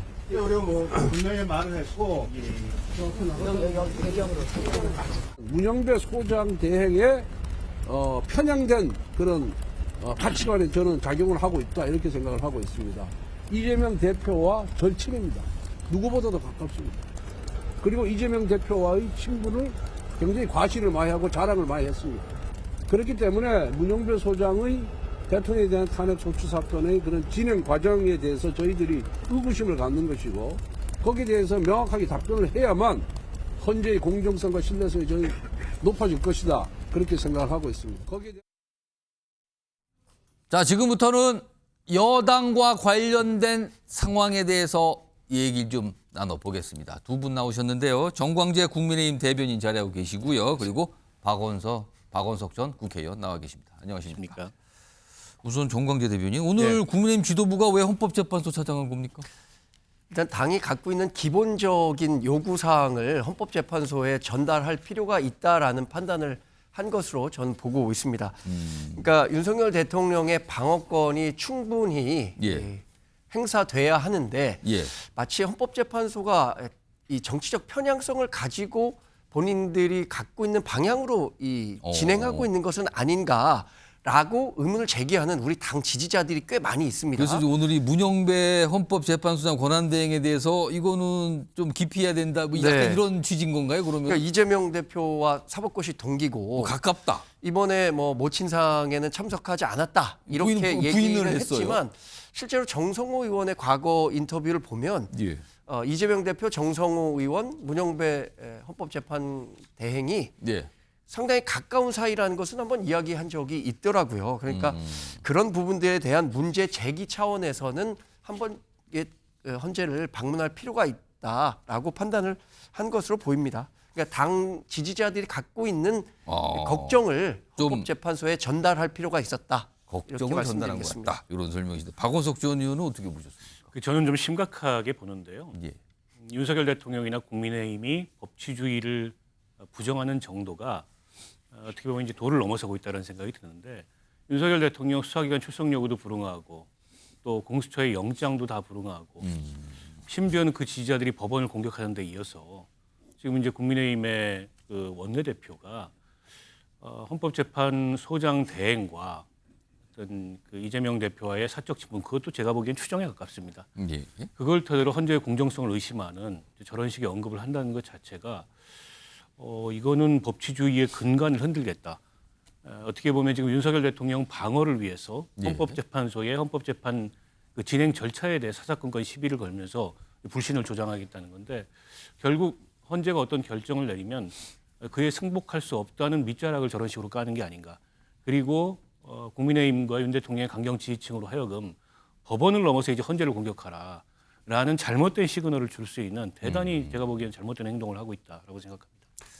일단 오늘 국민의힘 지도부 차원에서 헌법재판소를 방문해서 약간의 문제 제기를 한 상황이에요. 그 헌법재판소나 권한대행에 대해서. 자, 이런 상황에서요. 지금 국민의힘 내부에서도 뭐 부정선거 관련해서 뭐 좀 정황을 좀 제대로 따져봐야 되는 거 아닌가 막 이런 얘기가 있는데 지금 특히 이제 김민전 의원이 여당 의원들 단체 대화방에 뭘 자꾸 이렇게 올렸다 그래요. 그러니까 이런 내용이 좀 알려졌어요. 의원들이 모인 대화방인데 김민전 의원이 최근에 부정선거 주장하는 콘텐츠 뭐 제보 내용 등을 이렇게 올렸대요. 거기에 공유를 했대요. 그러자 다른 의원들이 이 방에서 온종일 대화창 채우는 일 자중 부탁드립니다. 그러니까 이런 거 올리지 말라는 취지군요. 그리고 또 이런 반응도 있대요. 이런 내용 기본적인 사실 확인 뒤에 좀 올렸으면 좋겠습니다. 그러니까 이런 반응을 보이는 의원들은 불편한 거죠. 왜 자꾸 이런 거 올립니까? 약간 이런 거예요. 그러자 김민전 의원이 또 이렇게 마지막에는 여러 가지 얘기들이 왔다가 이런 반응을 했대요. 더 이상 투개표 안정성 관련 문제 제기 단체 대화방에 하지 않겠습니다. 뭐 이렇게 또 반응을 보였다고 그러죠. 그러니까 국민의힘 내부의 의원들 간에 이런 대화들이 오갔다는 거예요. 자, 그리고요. 이와 관련된 목소리도 좀 있습니다. 들어보시죠. 저희 당의 입장은 부정선거 인정할 수 없다는 것이 맞습니다. 그런데 다만 부정선거가 있었다고 믿는 분들이 이렇게 많은 것을 보면 뭔가 의심할 수 있는 정황들이 없는 것은 아니다라고 저는 생각을 합니다. 상당수의 국민들이 부정선거가 있었을지도 모른다고 생각하면 그 부분을 정부든 선관위든 국회든 분명하게 밝혀줘야죠. 저는 부정선거 안 믿습니다. 저는 부정선거 믿으시는 분들이 저한테 분명한 증거를 오늘이라도 갖고 오시면 제가 앞장서서 부정선거의 음모를 믿겠습니다. 부정선거를 믿겠습니다. 근데 이제까지 수많은 재판과 수많은 고소고발에서 그다음에 수많은 주장들에서 제가 저거는 확실한 증거다라고 본 게 아무것도 없어요. 그게 가짜 투표용지든 전산 뭐 프로그램을 해킹한 거든. 자, 정광규 대변인. 그러니까 지금 김민전 의원처럼 그러니까 윤석열 대통령도 약간 부정선거에 대한 의심을 강하게 갖고 있다고 좀 보이잖아요. 말하는 여러 가지 진술들을 보면은. 이 국민의힘 내부 일부 의원이나 일부 정치인들은 부정선거에 대해서 강하게 의심을 하고 있습니까, 실제? 일부 의원이라고 말씀드리겠습니다. 일부 저는 의원들. 저 보도 보고 그래도 우리 당 현역 의원들이 모두 속해 있는 방에서 건강한 상식을 가진 의원분들이 이런 얘기는 대화방에 A 의원, B 의원 이렇게 그렇습니다. 반응 보이는 의원들이요. 그런 건강한 상식을 가진 의원들이 이런 문제와 관련해서 이렇게 일방적인 주장을 제시하는 것은 옳지 않다라고 했다는 데 대해서 사실 안도했습니다. 우리 당은 부정선거에 대해서 공식 입장은 믿지 않고 있습니다. 있지 않다고 생각하고요.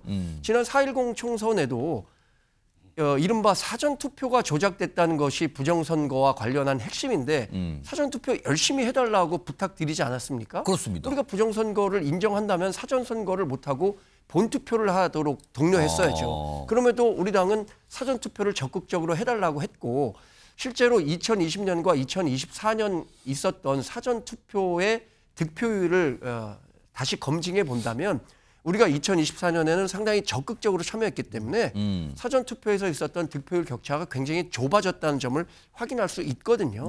실제로 현장에서 수개표가 된 상황을 갖고 중앙선관위에서 마지막 선거 결과를 집계하기 때문에 시스템적으로 부정선거는 불가능하다고 보고 있습니다. 박원석 전 의원님. 지금 보시면은 저 김민전 의원 같은 경우는 뭐 그런 걸 자꾸 공유를 하고 이런다는 거잖아요, 지금. 이거는 어떻게 좀 보고 계신 거예요? 그러니까 뭐 일부 극우 유튜버들이 부정선거 음모론을 유포하는 거하고 헌법기관인 국회의원이 그런 주장을 여과 없이 받아들여서 당내에서 이제 그런 주장을 펼치는 거하고 차원이 다른 문제인데 뭐 김민정 의원을 포함해서 부정선거 음모론을 믿는 의원들은 유튜브를 좀 그만 보셨으면 좋겠다는 말씀을 드리고 그러니까 싶고 일부 유튜버들, 그러니까 굉장히 강성, 약간 우파 성향이라고 하겠습니다. 그런 성향의 유튜버들이 이제 부정선거가 있다, 그 의혹제기 계속 했다는 거죠, 지금까지. 부정선거 음모론이라는 게 그 뿌리가 깊고 역사가 오래됐습니다. 그리고 좌우 가리지 않고 그런 음모론이 나타났다, 사라졌다 이걸 반복하고 있거든요. 그 음모론이라는 게 사실이 아니라는 게 증명이 돼도 사라지지 않습니다. 근데 우리 인류사에 굉장히 유명한 음모론 중에 하나가 아폴로 11호는 달에 가지 않았다. 나사가 거듭 이걸 증명하고 거듭 그런 주장이 허구임이 밝혀져도 그 음모론은 지금까지 끊이지 않거든요. 비슷한 거예요. 부정선거 음모론이 앞으로도 계속 나올 텐데 이제 국민의힘 지지층이나 일부 극우 유튜버들이 주장하는 음모론의 가장 맹점이 뭐냐면 선택적 음모론입니다. 이를테면 보수 정당이 이긴 선거에 대해서는 음모론을 제기하지 않아요. 윤 대통령 스스로가 당선됐던 선거, 그 이전에 있었던 오세훈 시장이 당선됐던 서울시장 재보궐선거, 그리고 대선 직후에 열렸던 지방선거. 여기서는 이제 보수 정당이 이겼거나 크게 이겼거든요. 그 선거들에는 왜 음모론을 제기하지 않느냐. 그럼 지금 대상은 지난 총선을 말하는 겁니까? 지난 총선, 그전 총선. 그러니까 자신들이 진 선거에 대해서 그 음모론을 제기하는데 그조차도 매우 근거가 없고 논리도 빈약하고 이미 숱한 고소고발 사건에 대해서 경찰, 검찰, 법원에서 다 증명이 됐음에도 불구하고 거듭 이런 주장을 하고 급기야 윤 대통령은 보면 그 부정선거 음모론의 근거에서 비상계엄을 선포하고 내란을 일으킨 것이 거의 확실해 보이는데 이런 어떤 부작용까지 나타났단 말이죠. 근데 당내에서 그 지지층들 중에 일부가 그걸 믿는다 그래서 그게 사실일지도 모른다. 그걸 검증해 봐야 된다. 아까 이제 신동욱 대변인 논리가 그런 거잖아요. 그러니까 많은 지지자들이 이 문제 제기를 하고 있으니 좀 정황상 좀 봐야 되는 거 아니야? 약간 이런 취지로 들렸네요. 그러면 우리 성경이나 기독교에서는 창조론이 대세인데 그게 다수설인데 성경이나 기독교를 믿는 사람이 많다 그래서 이를테면 진화론을 과학적으로 부정할 수 있습니까? 그런 주장을 하는 거나 마찬가지거든요. 그래서 저는 좀 제발 그런 일부 지지층이나 극우 유튜버들이 그런 주장을 한다 그래서 국회의원들까지 거기에 부안해동한다는 것은 정말 심각한 문제라고 봅니다. 지금 뭐 이런 것들이 여당을 둘러싼 약간 쟁점처럼 부각이 돼 있거든요.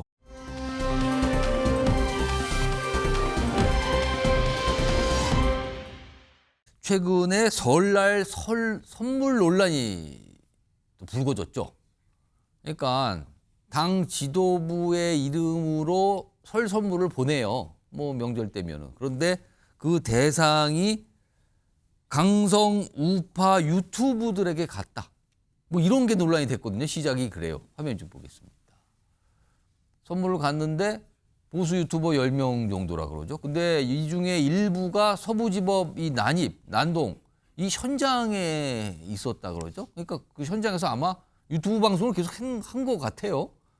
이런 얘기도 나오고요. 그리고 이제 설명이 나온 게 고생한 분들께 의례적으로 해온 부분에 따라서 한 것이다. 다른 의도가 있는 거 아니다. 이런 설명이 나왔습니다만 좀 논란처럼 비춰지고 있거든요.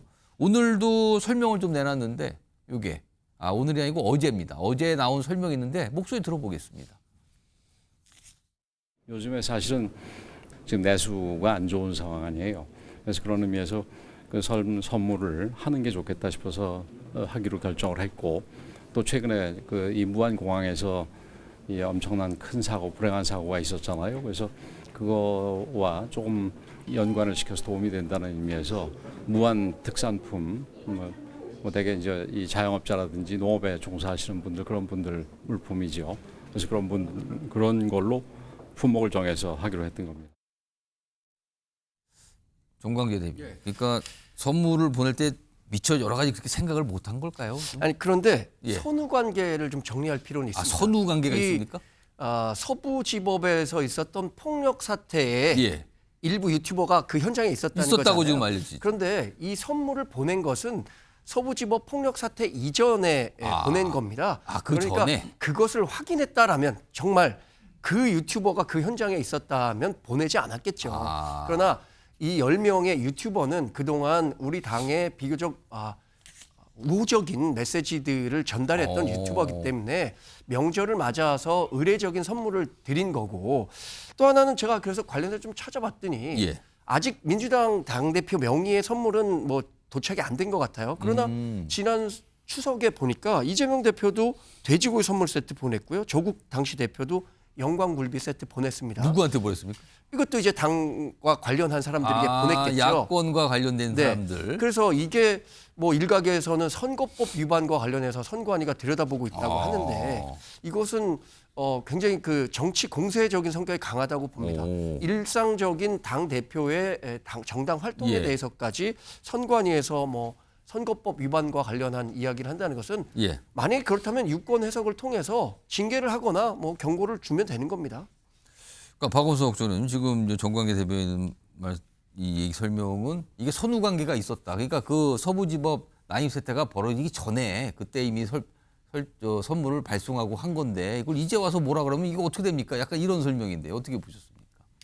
근데 그 10명의 유튜버라는 분들이 지금 내란 선전 혐의로 고발된 분들이고 그 유튜브에서 굉장히 극단적인 선동을 평상시에도 해왔던 분들이에요. 근데 이번 내란 사태가 일어나서 그 극단의 수위가 더더욱 올라가는데 그런 분들에게까지 이게 지지층을 의식해서 선물을 보낸다. 조금 납득하기가 어렵고요. 결국 이런 극단적인 주장을 하는 사람들에 의해서 지금 국민의힘이 끌려가고 있다는 생각이 들어요. 그러니까 전광훈 목사가 대표적인데 그분 집회에 과거에 참석해서 5.18 폄훼 발언을 했다가 김재원 최고위원이 최고위원 된 지 한 달도 안 돼가지고 사퇴했던 일이 있습니다. 근데 최근에는 전광훈 목사가 한남동 관저 앞에서 주최한 집회, 굉장히 과격한 집회였죠. 거기에 윤상현 의원 등을 비롯한 국민의힘 의원들이 참여해서 마이크 잡고 발언도 하고 또 윤상현 의원 같은 경우에 전광훈 목사한테 머리도 조아리고. 근데 그런 일이 지금 국민의힘 내부에서 별로 문제라고 지적도 안 되고 있어요. 그러니까 그 당시의 국민의힘과 지금의 국민의힘이 얼마 시간 지나지 않았는데 달라진 겁니다. 그런데다가 저런 극우적인 그런 발언을 하는 유튜버들에게 이 당대표가 선물 보낸 게 논란이 됨에도 불구하고 그에 대해서 지금 하시는 해명은 뭐 내수진작 차원이다, 뭐 무한 사고, 그 지역의 소비를 위해서 아니 어떤 품목을 보냈거나 선물을 보낸 것 자체를 문제 삼는 게 아니고 왜 그런 사람들에게까지 선물을 보내서 이 상황에서 이런 내란 선전을 하고 있는 그런 극단적인 발언을 국민의힘이라는 정당이 두둔하거나 동조하는 듯한 모습을 보이냐 이걸 문제 지적하는 건데 계속 좀 동문서답을 하고 있고 이런 상황이 계속된다면 저는 어떻게 보면은 국민의힘이라는 수권 능력을 갖고 있는 그런 자유주의 성향의 보수 정당이 아니고 정말 극단적인 주장을 하는 극우 정당으로 지금의 국민의힘이 끌려갈 수도 있겠다 그런 걱정도 듭니다. 그러니까 그런 유튜버들에게 선물 보낸 거 보니까 뭐 비슷하게 뭐 생각을 갖고 있는 거 아닙니까? 이거 야당 쪽에서 약간 그런 시각을 갖고 있는 것 같고요. 여당 내에서는 아니 이 선물 보낸 거는 미리 보냈다니까요. 이게 시간을 좀 봐주세요. 순서가 있는데 왜 일방적으로 잘못됐다 그럽니까? 약간 또 이런 시각은 여당 내 갖고 있고요. 이렇게 돼 있습니다 지금.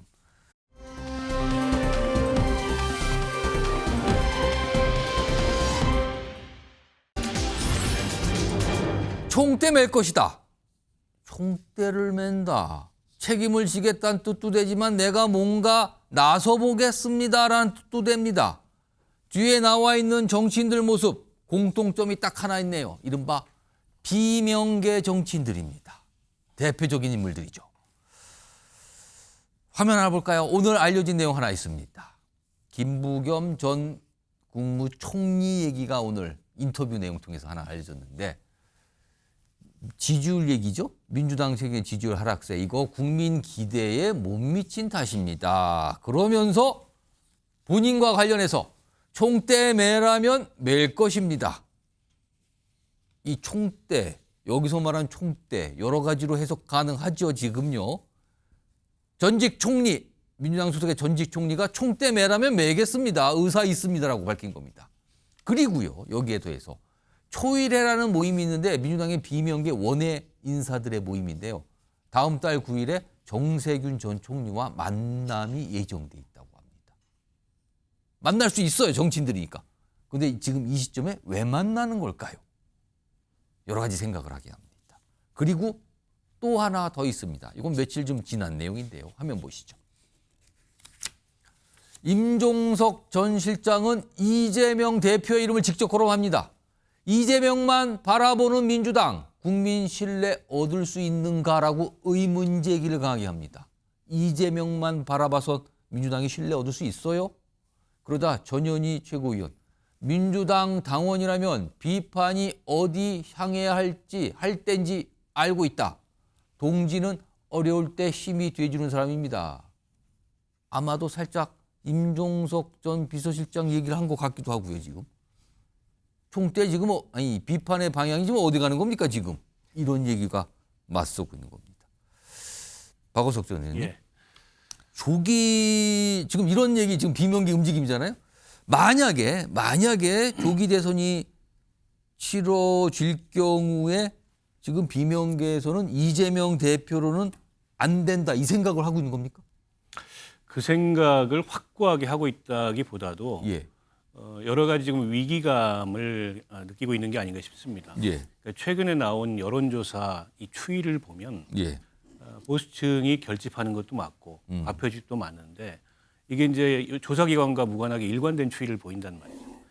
어떻게 보면 지금 이 탄핵 국면에서도 그 반사 이익이 민주당으로 온전히 돌아오지 않고 민주당 당 지지율도 예. 또 이재명 대표의 대권 주자로서의 지지율도 일정한 이제 한계에 갇혀 있는 듯한 확장성의 한계에 갇혀 있는 듯한 어떤 선이 있는데 그걸 넘어가지 못한다 이런 평가받고 그런 있어요, 모습을 지금요. 보이고 있어요. 예. 결국에는 이제 사법 리스크를 포함해서 대선 주자로서 이재명 대표에 대한 여러 가지 뭐 비호감이라든지 이런 것들이 가로막고 있는 거 아니냐 이런 이제 당내 인식이 있고 그렇다면 탄핵이 인용되면 60일 뒤에 바로 예. 대선인데 그 상황을 감안해서 당내의 다양성을 좀 더 이 폭을 넓히고 일종의 플랜 B, 플랜 C 이런 것들을 좀 폭넓게 가동을 해서 예.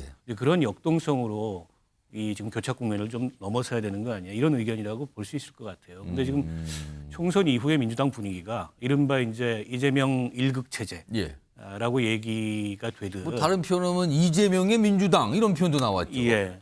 그러니까 당내에 뭐 다양한 목소리나 이런 것들이 잘 이제 들어서지 못하는 그런 모습을 보이고 있고 굉장히 경직된 모습을 보이고 있거든요. 그런데다가 뭐 일부 지도부까지 포함해서 이 탄핵 국면에서 좀 신중하고 어떻게 보면은 좀 포용적이고 그러면서 안정감 있는 모습을 보이기보다는 너무 조급하고 너무 거칠고 너무 서두르고 너무 공격적인 모습을 보인 거 아니냐. 그게 중간층의 반감이나 이런 걸 산 거 아니냐 이런 진단이 있거든요. 그래서 이런 목소리는 저는 귀담아 들어야 된다고 생각합니다. 이재명 대표도 당 지도부도 당의 주류도. 아마 이제 뭐 조정이 좀 될 텐데요.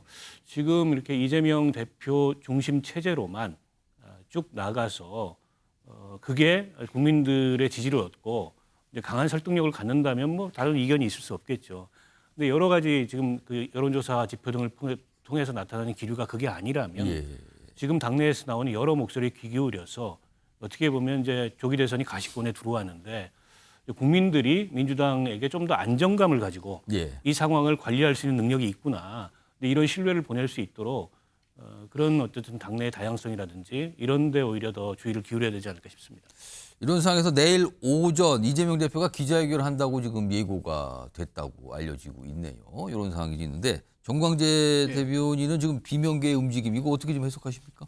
저는 김부겸 전 총리가 총대 매라면 맬 용기가 있다 예. 이렇게 얘기하셨는데 매겠다. 민주당 당내에서는 지금 상황만 놓고 본다면 누구도 이 총대와 실탄을 이재명 대표 아닌 다른 사람에게 주려고 하는 분위기가 없을 겁니다. 네. 그것이 지난 3년간 이재명 대표가 이른바 아버지 이재명 민주당 대표 시대를 구축한 이후에 나타난 현상이라고 볼 수 있고요. 예. 이른바 뭐 당내 민주주의를 찾아볼 수 없는 민주당의 현실에서 예.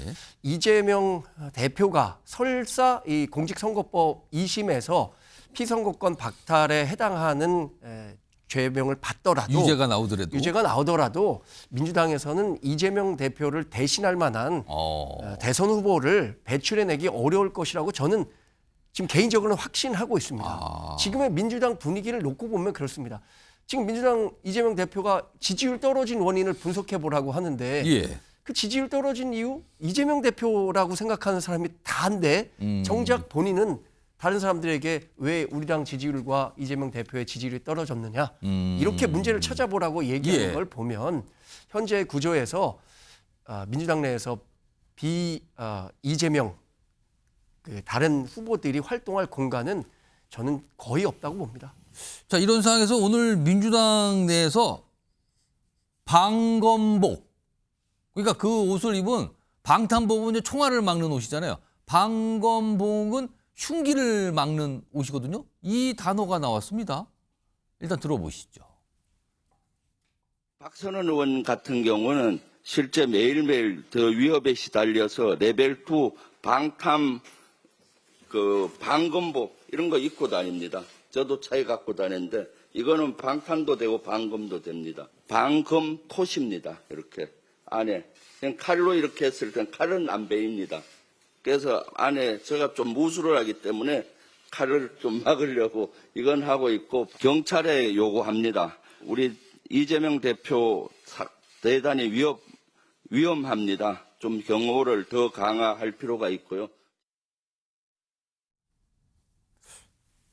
화면 좀 볼까요? 내용 좀 정리해보죠. 이와 관련됐습니다. 좀 이런 얘기한 거예요. 뭐 위험하다 이재명 대표. 그리고 뭐 방검복을 구비한 의원들도 있다. 박원석 전 의원이 이게 무슨 상황입니까 이게? 실제 커뮤니티라든지 온라인에 예. 아니면은 이제 뭐 인터넷 그 댓글, 유튜브 댓글 이런 데 보면 험악한 얘기들이 많이 나온다 그래요. 그런 것에 대해서 아마 위협을 느껴서 민주당 의원들이 특히 이제 대외 활동을 의원들은 많이 하고 뭐 지역구를 포함해서 그 뭐 100% 안전하다 이렇게 확신이 들지 않는 상황에도 갈 수밖에 없습니다. 근데 거기서 어떤 일어날 수 있는 불상사들도 있을 수 있기 때문에 그에 미리 대비하겠다. 근데 저거를 뭐 대비하면은 뭐 각자 이제 당내 뭐 공비를 통해서 각자 좀 챙겨서 입으면 좋을 것 같아요라고 공고하고 그러는데 회의할 때 저걸 꼬집어서 이겁니다 이렇게 또 보여주네요. 그러니까 서부지방법원 그 예. 이 습격 사태 이후에 어쨌든 법원까지 공격하는 마당에 예. 일종의 이제 극단화된 그런 일종의 테러리즘화된 그런 세력의 공격이 언제 어디서 누구에게나 닥칠 수 있는 거 아니냐. 그에 대해서 충분히 대비해야 된다. 이런 차원에서 아마 최고위원회에서 방검복을 얘기하면서 이재명 대표에 대한 신변안전 또 이재명 대표 같은 경우에 지난번에 한번 습격을 당했던 적이 있잖아요. 예. 그 요구를 한 게 아닌가 싶은데요. 저는 다른 한편으로 그런 생각이 들어요. 그러니까 국민들이 또 불안할 수도 있잖아요. 저런 장면을 보면. 그러게요. 그래서 오히려 그런 점이 있더라도 안으로 대비하고는 다르게 안으로 대비하는 것과 다르게 저렇게까지 뭐 방검복을 들고서 혹은 뭐 아까 토시라 그랬나요? 그런 걸 들고서 마치 위협이 눈앞에 지금 있는 것처럼 이렇게 하는 게 좋은 모습일까? 오히려 지금 책임 있는 어떤 정당이나 예. 그 정당의 지도자들은 국민을 좀 안심시키고 안정시키는데 더 주력을 해야 되지 않을까라는 생각도 듭니다. 정광재 대변인은 좀 어떻게 보셨습니까? 저 모습에?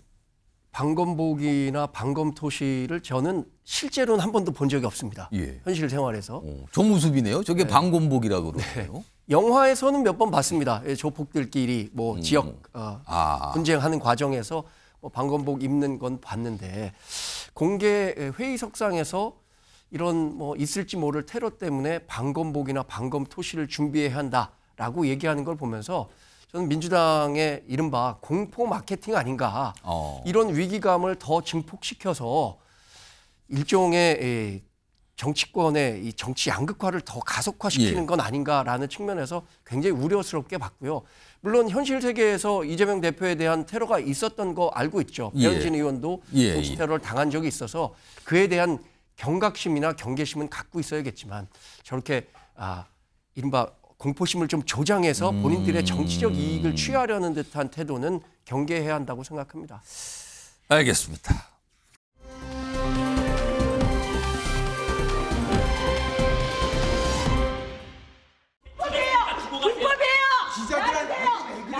증거 인멸 접수를 아직 안 했잖아. 증거 인멸 입 닫아.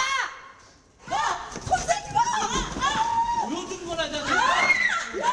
보여준 거라잖아요. 저희가 무릎이 아파요. 자, 저희 좀 들어갈게요. 아니 잠깐만. 최고위원 보고가 돼야 될 거 아니에요?